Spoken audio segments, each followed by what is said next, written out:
What's up, chat?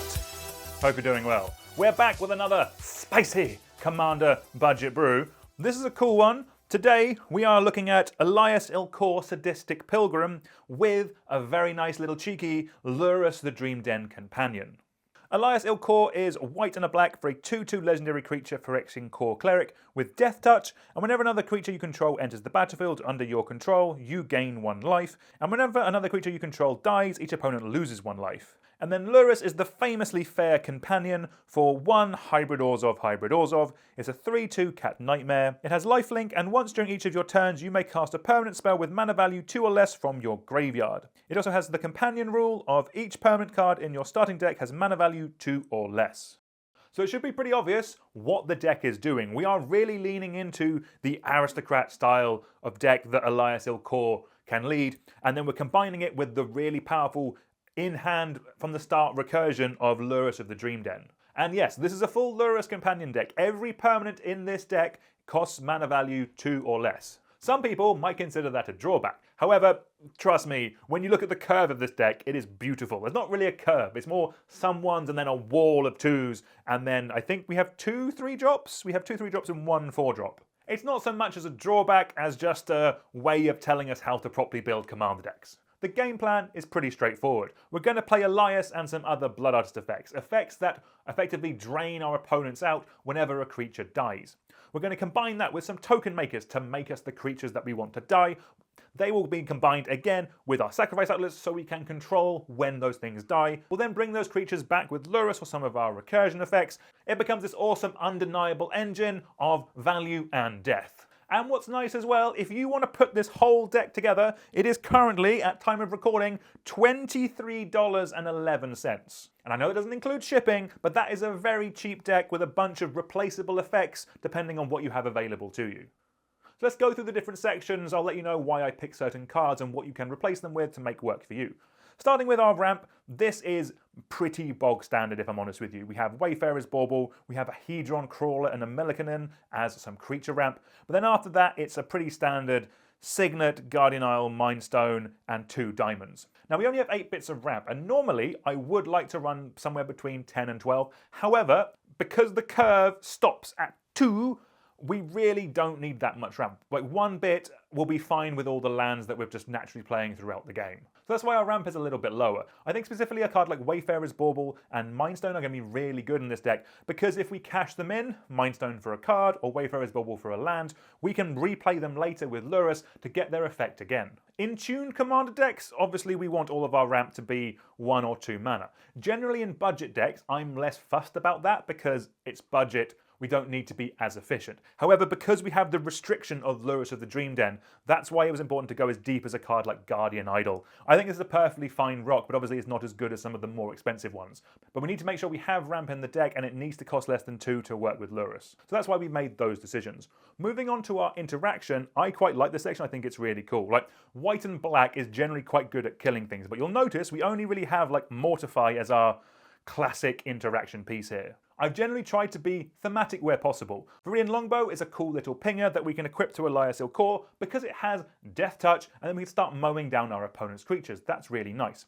Everything else, apart from the Mortify, is an effect that we can get over and over again.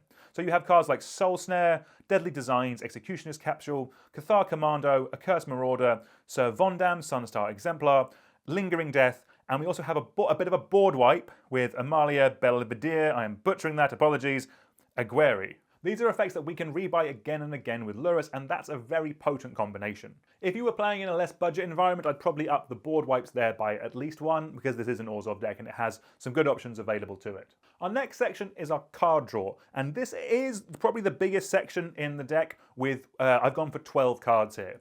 The reason for that is a lot of them are quite good and synergize with what the deck wants to do. But also, yes, we can skimp a little bit on ramp because our curve is really low, but we still want to be playing spells. Because the curve of this deck is so low, when we get to turn 5 or 6, we don't have a 5 or 6 drop to play. We want to be playing like 2 or 3 2-drops on those turns. We can't get to a point late game where we're just top decking every turn with our opponents because they will have more impactful spells. We need to be multi-spelling multiple times in the game. So that's where our card draw section really comes in. I realise I've just said how important card draw is, and the first card on the list is Inheritance. I'm putting this in because it's funny. I'm not sure how good it is, there's probably something better. But cards like, specifically, I think Corrupted Conviction, Village Rites, Vampiric Rites, and Nasty End are really good in the deck because they are sack outlets that also draw us cards. And they draw us cards immediately, which is really important.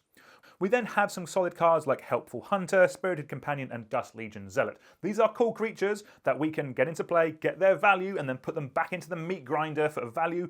Maybe it's drawing a card, maybe it's to one of our sack outlets. They're just going to be nice little bits of value there. And then you have some more synergistic pieces, a card like Dawn of Hope. It works with the life gain that we'll get from our commander. The deck is going to be sacking permanents and moving them between zones. Having card draw that rewards us or plays into that is going to be very important. So those are the bread and butter cards. Of those, most of these I think are quite replaceable, if I'm honest with you. The ramp is the one place I would probably consider splashing out a little bit just to make sure you actually have a ramp section there. But you don't need to go too mad. You don't need lotus petals or lion's eye diamonds or anything dumb like that. Like a soul ring would be fine. But this leads us on to now our engine. This is an engine deck. It kind of has 4 main bits. The first one is the sack outlets. We have 8 sack outlets of varying quality, I think is the best way to describe it.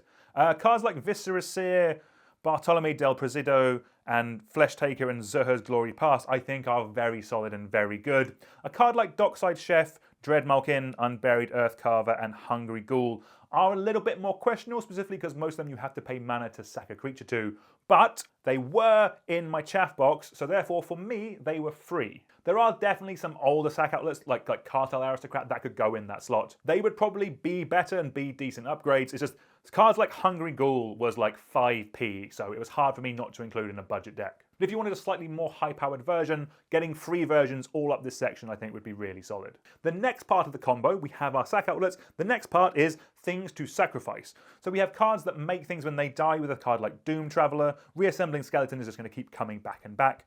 Similarly, with cards like Gutterbones and Bloodsoaked Champion, you then have some other cards that are going to make creatures every turn, like Dread Horde Invasion and Hidden Stockpile. I could not believe I didn't have a Doom Dissenter in my chaff box. Would have been perfect, would have gone in, somehow I don't own one. But again, in here, we are looking for things to die. So we're looking for either creatures like Doom Traveler that make multiple creatures, or they come in with multiple creatures, something like Resolute Reinforcements, or they can continually make us creatures with like Dreadhorde Invasion. Like if we just sack it every turn, it's going to make us a creature every turn, and that's exactly what we want. The reason we want that is because of the next section. This is actually how we're winning the game. Spoiler! This deck is not going to win by attacking. It's going to win by gumming up the board with a bunch of little dorks, sacrificing them, and then triggering these Blood Artist effects. These are all redundant pieces to our commander. They are fantastic, and this is the main point of the deck where I would spend money. I think Blood Artist might be the most expensive card in this deck. If not, it's very close. But cards like Blood Artist, Zulaport Cutthroat, Corpse Knight, Cruel Celebrant, Vengeful Blood Witch, Vran Execution of Thrain, I think are really important. Similarly to the ramp, there's only a limited amount of ones that work specifically with this Lurrus companion. And there's a world where, yes, maybe we can run some more powerful, stronger cards if we don't have the Lurrus, but Lurrus is really cool and it is powerful in itself. Having access to it at the start of the game is definitely going to be a bonus for us. So similarly to the ramp, this is one place where I would focus on spending your money. This is one of the main places where spending a bit extra per card is going to give you better results for the deck. The next section really ramps it up to 11 with some recursion. This is what I think can really turn this engine into overdrive. We have basic budget options with cards like Unearth, Order of Midnight, and Patch Up. But where this deck I think really goes to the next level is cards like Immortal Servitude, Raise the Past, and Rally the Ancestors. What these do is these let us have some really, really dumb, stupid turns. Because what we can do is we can make this big engine, we can sack all our board, bring cards back with Lurrus, do all the sacking, all this cool stuff. And then with Rally the Ancestors, Raise the Past, and Immortal Servitude, we can do it all over again. These are effectively damage doublers. If we have Elias in play and 1 or 2 other of these Blood Artist effects, if we can sack our whole board 2 or 3 times, that's going to be an incredible amount of life drain for our opponents. We then round off the deck with Dauntless Bodyguard and Benevolent Bodyguard. These are just great ways of protecting mainly Lurrus, if I'm honest with you, because Elias will go back to the command zone, we can recast it again. If Lurrus dies, it does go to the graveyard. But these nice bodyguards are here to keep this adorable little cat nightmare in play. Our lands in any budget deck are not the finest. We have 2 cycle lands, which I think are quite nice because we can cycle them early, then replay them if we need to with Lurrus later.